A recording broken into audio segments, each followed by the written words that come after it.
à tous et à toutes, j'espère que vous allez bien. Je vais faire cette petite vidéo. Je suis tranquille dans ma cuisine.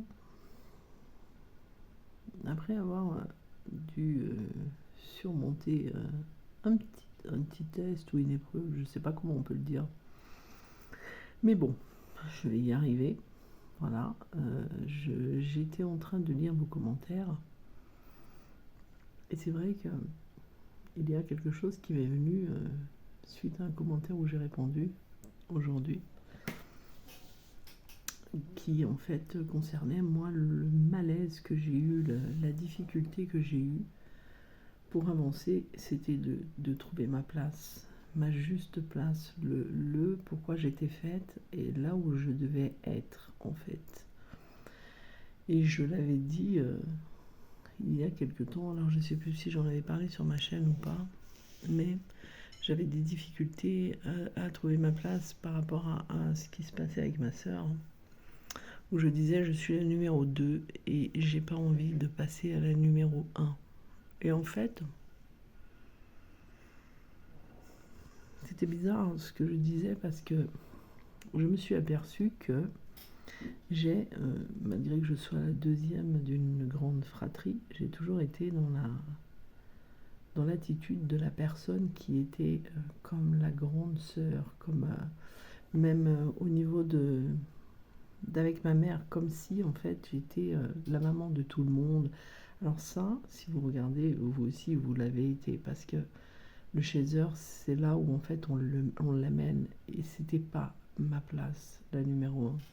Ma juste place à moi est la numéro 2. C'est-à-dire que dans la fratrie, je suis la deuxième, et ma place, c'est être la numéro 2.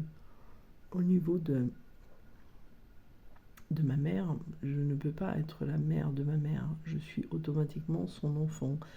Et en fait, j'ai fait le tour comme ça, par rapport à tout ce que je vivais, avec toutes les personnes, que ce soit mes ex-maris, que ce soit mes enfants, que ce soit au niveau de la famille, j'ai eu besoin en fait de concrétiser les choses en me disant voilà, je suis vraiment la fille, je m'appelle comme ça et je suis la fille de un tel et de un tel.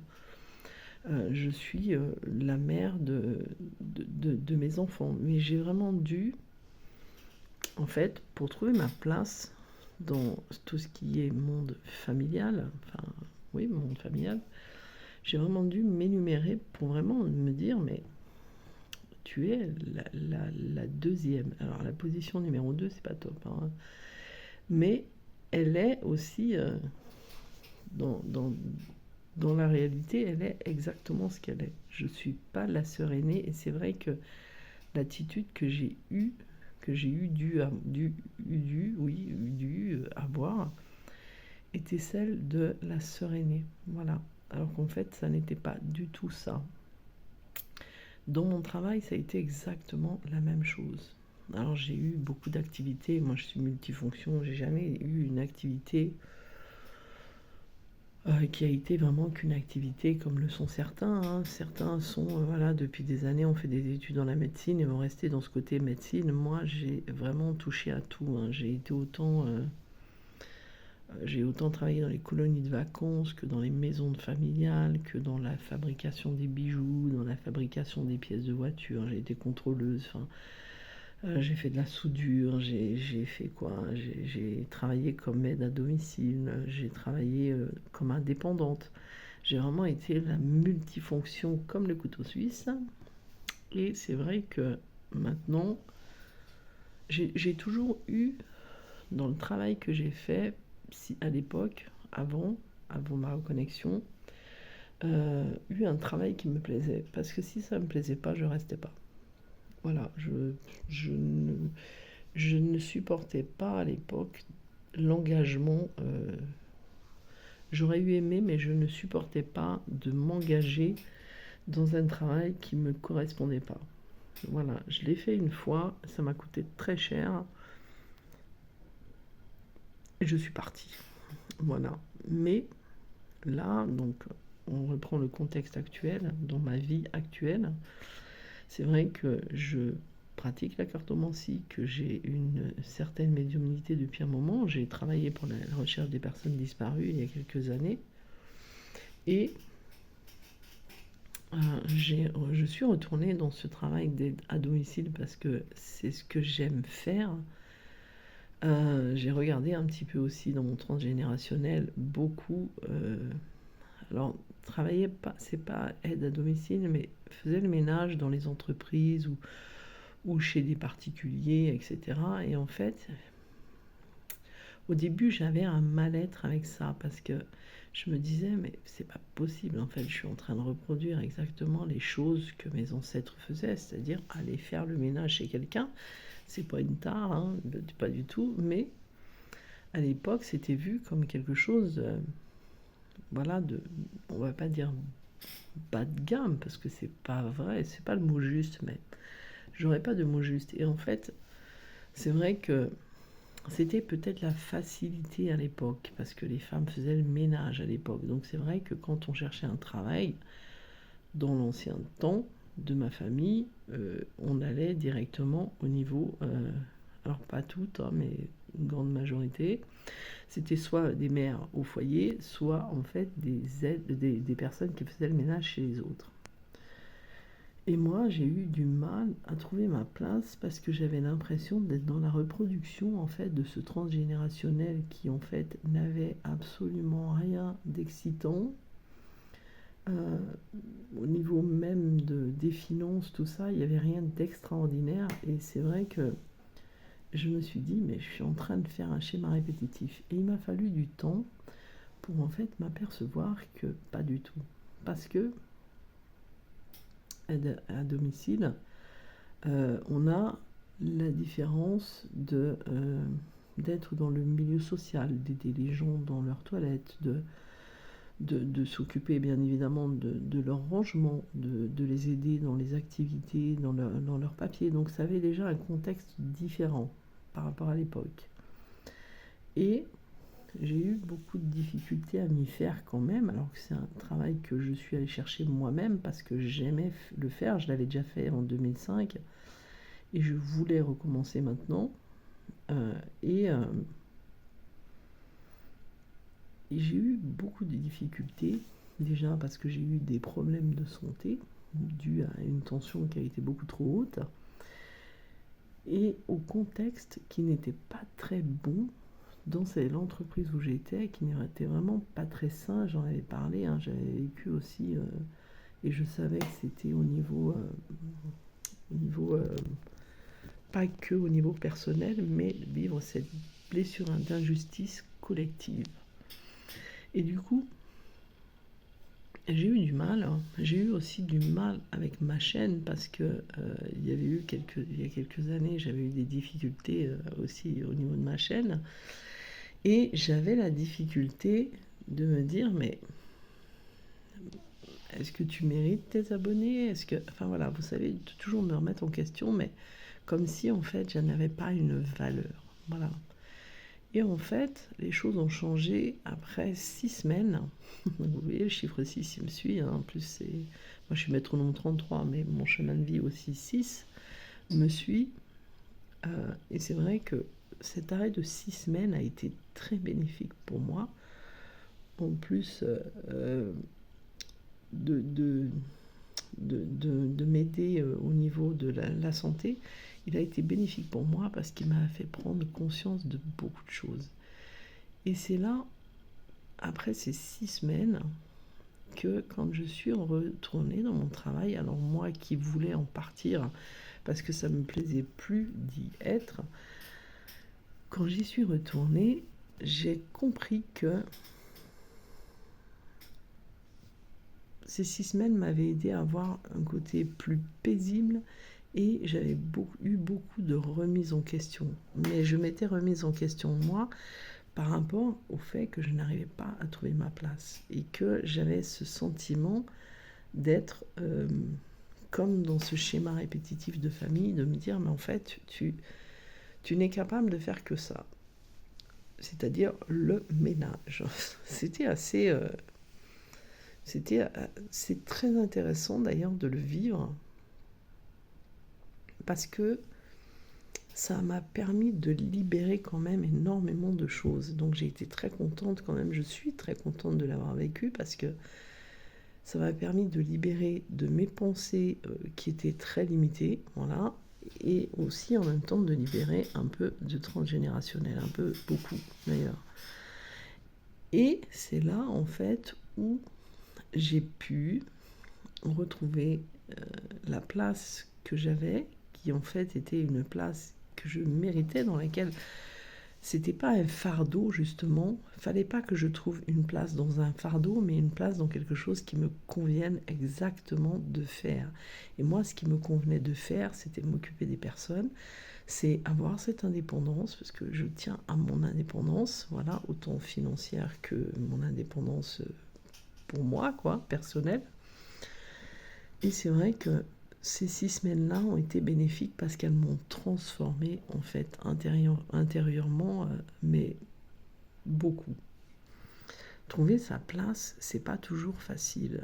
Voilà, ça l'a même pas été pour moi. Il m'a fallu quand même du temps et du temps de reconnaître en fait les choses et de reconnaître aussi mes erreurs par rapport à mes croyances qui étaient vraiment très limitées et qui m'empêchaient justement d'y aller, parce que j'avais cette croyance que ben voilà, je ne méritais pas euh,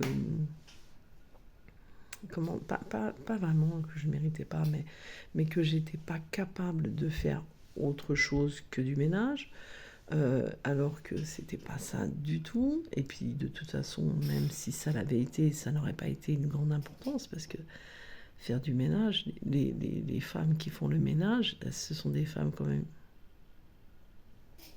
Excusez-moi. Ce sont des femmes quand même. Et vas-y, j'ai encore été dérangée. Ce sont des femmes quand même qui en fait ont un certain courage, hein, quand même, faut le faire. Mais dans ce que moi je vivais, j'avais en fait ce besoin de trouver vraiment ma place et de me dire, voilà, ici tu es à ta place, tu es très bien. Et en fait, je suis désolée, hein. Ça me prend comme ça des fois, hein, où j'entends des choses que j'ai pas envie.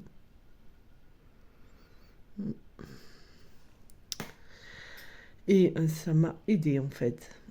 Excusez-moi. Je suis désolée, hein. J'ai vraiment été dérangée. Et voilà, bref. Et c'est quand j'ai fait tout le tour, quand je me suis dit, bah non, je suis vraiment la numéro 2 des enfants, je suis vraiment, voilà, la fille, etc., etc., c'est quand j'ai commencé à faire ce tour-là et à me dire, est-ce que là où tu es au niveau du travail, tu es bien? Et si tu ne l'es pas, qu'est-ce que tu pourrais faire? Alors c'est vrai que au début, je voulais partir. Je voulais vraiment partir. J'étais même très en colère après l'entreprise dans laquelle j'étais. J'avais vraiment cette impression qu'ils nous prenaient pour des cons. Et j'avais pensé, hein, vraiment à donner ma démission, vraiment. Voilà, à trouver autre chose et donner ma démission. Et ensuite, j'ai pensé à mon travail.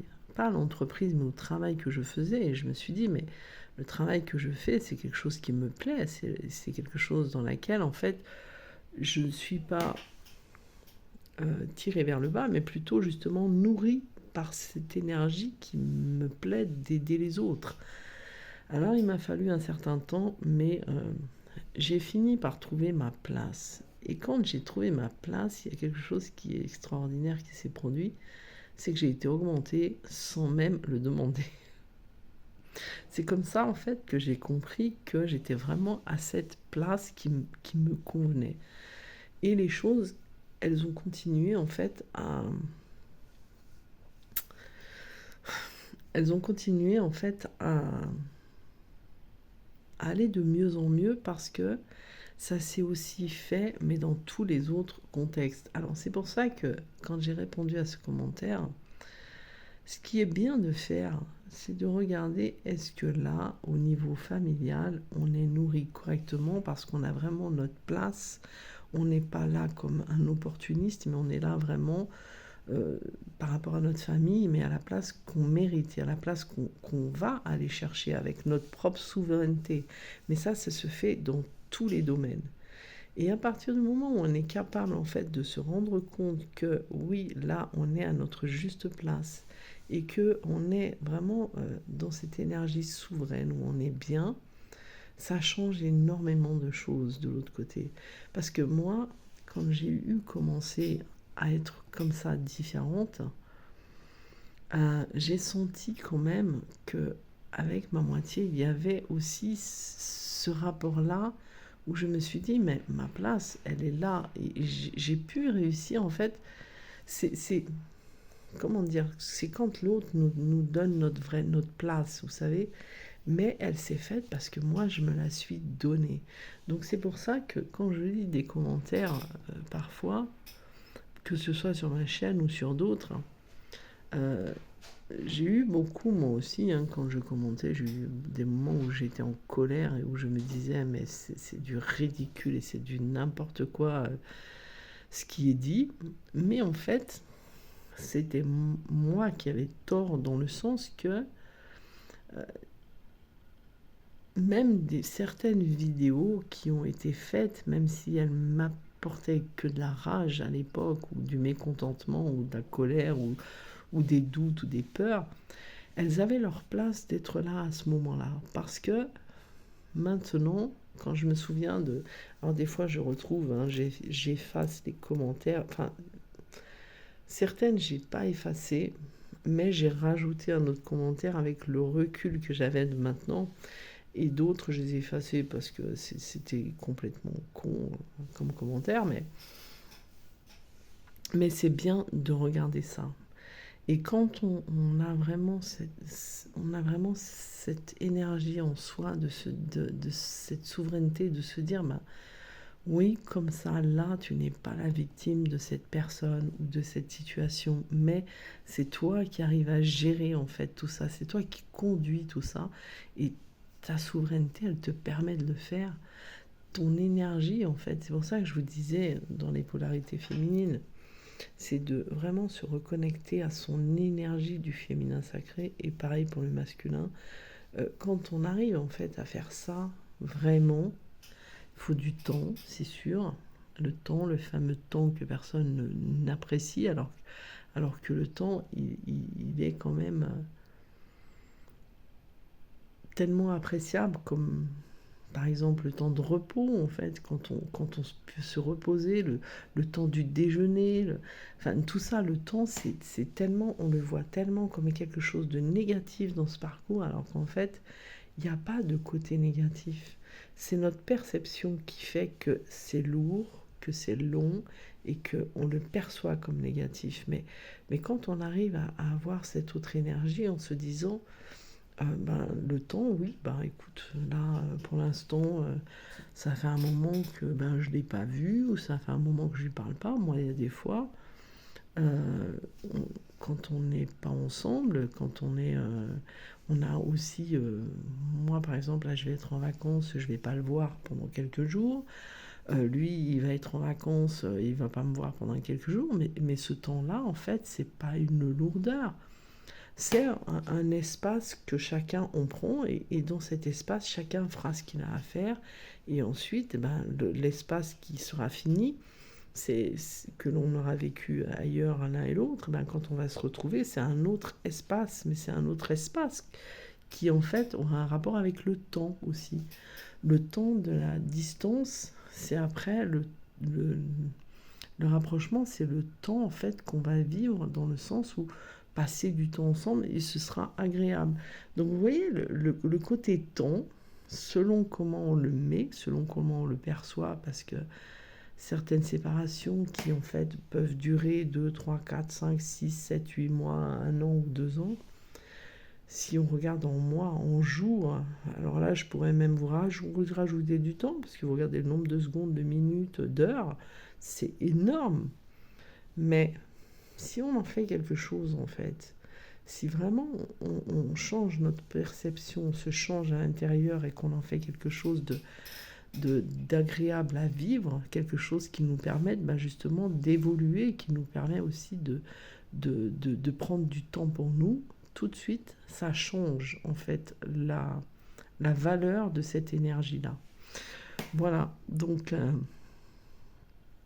j'essaie de vous donner des compléments par rapport à hier. Voilà, ça me fait plaisir de refaire une vidéo ce soir, mais tout parle en fait de la perception et de l'énergie que l'on met. Parce que le temps en soi, si on regarde, on ne profite jamais. Si on regarde toutes ces années passées, moi quand je regarde mes enfants qui grandissent si vite, et mon petit qui me dit ouais j'ai hâte d'être au collège, ou ma fille qui me dit ah, j'ai hâte d'avoir 18 ans, et je leur dis mais vous vous rendez pas compte que vous êtes en train de vivre les meilleures années de votre vie? Parce que c'est magnifique quand on est petit, qu'on est à l'école primaire. Mais on est toujours pressé en fait, pressé d'être plus vieux, d'être plus grand, d'être ailleurs. On veut toujours être ailleurs que là où on est, et on veut toujours que le temps passe plus vite. Ou alors il y a des moments, quand par exemple on est avec quelqu'un qu'on aime et que on va être séparés parce que on va reprendre le travail, quand on est en vacances, on voudrait que le temps soit moins rapide, qu'il soit plus long. Mais en fait, on n'est jamais content. Voilà. Donc, essayez d'avoir une vision du temps qui soit différent. Voilà, ça fait du bien. Voilà, c'est tout. Et ça vous ferait du bien de le voir autrement. Sur ce, je vous souhaite une belle fin de nuit, parce que là c'est très tard le soir, et je vous dis à très vite, à tout bientôt. Ciao, ciao, je vous embrasse.